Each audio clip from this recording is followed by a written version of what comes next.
Hello বন্ধুরা, কেমন আছো সবাই? আশা করছি সবাই খুব ভালো আছো। আমার চ্যানেলে সবাইকে স্বাগত জানাই।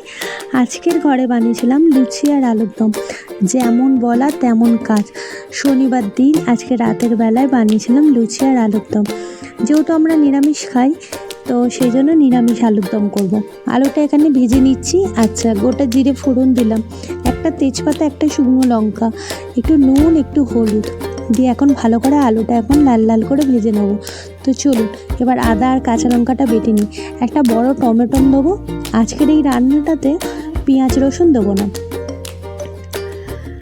এখানে এই যে টমেটোটা দিয়ে দিলাম, আর ওইদিকে আমি আদা কাঁচা লঙ্কাটা বেটে নিচ্ছি। টমেটোটা দিয়ে একটু বেশ নরম হয়ে আসবে, তখন সেই সময় আদা আর কাঁচা লঙ্কাটা দিতে থাকবো। এই যে আদা কাঁচা লঙ্কা বাটা হয়ে গেছে আমার। কাঁচা লঙ্কা বেটে রান্না করতে আমার খুব ভালো লাগে, আর একটু ঝালটাও ভালো হয়।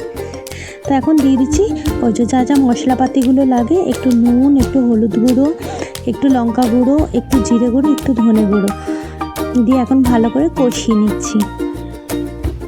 কষানো হয়ে গেলে মশলা ধুয়ে ওই বাটিটা জল দিয়ে দেবো, দিয়ে 8 থেকে 10 মিনিটের জন্য একটু ঢাকনা চাপা দিয়ে রাখবো।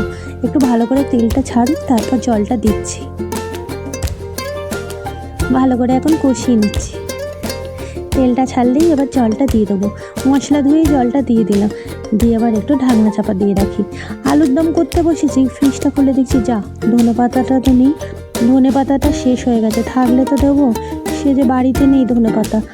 এই যে ঢাকনাটা খুলে দেখছি আলুর দম আমার রেডি। তো চলুন, সানরাইসের এই শাহি গরম মশলাটা আমি ইউজ করি, রান্নায় সেই স্বাদ আসে। আমার খুব ভালো লাগে। মাংস তরকারি হলেও দিই, আলুর দমেও দিই, এই শাহি গরম মশলাটা দিলে কিন্তু খেতে কিন্তু খুব ভালো লাগে। রান্নার স্বাদটাও হয় আলাদা। তো চলুন, আলুর দম তো হয়ে গেল, এবার চটপট লুচি কটা ভেজে নিই। তো লুচি করবো, ময়দাটা মাখবো এবার। কি সুন্দর লাগছে লাল লাল আলুর দম, নিরামিষ লাল লাল ঝাল ঝাল আলুর দম। তো এখন চলুন ময়দাটা মেখে নিই। অনেক রাত হয়েছে, ঘড়ির কাঁটা দেখছি 10টা বাজছে। তো লুচিটা এখন এই যে বেলবো আর ভাজবো, আর গরম গরম খেতে দেবো। আমার ভাজতে ভাজতেই আমি গরম গরম খেতে দিয়ে দিই। তো লুচি কটা বেলে নিই, বেলে এই যে ভাজছি এখন। লুচি এখন ভাজা হয়ে গেলে এবার প্লেটগুলো সাজিয়ে নেবো। লুচিটা বেশ ভালো ফুলছেও বেশ। এই যে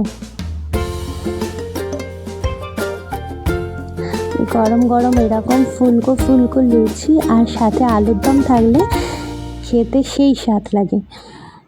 লুচি আলুর দম প্লেটে সাজিয়ে নিয়েছি। তো চলুন এবার খাবারগুলো দিয়ে আসি, আর নিজেও এবার খাবারের প্লেটটা আবার সাজিয়ে নিই। তো আমার ভিডিও ভালো লাগলে প্লিজ বন্ধুরা চ্যানেলটিকে লাইক করো, শেয়ার করো, আর কমেন্ট সেকশানে জানিও কেমন লাগে আমার ভিডিও।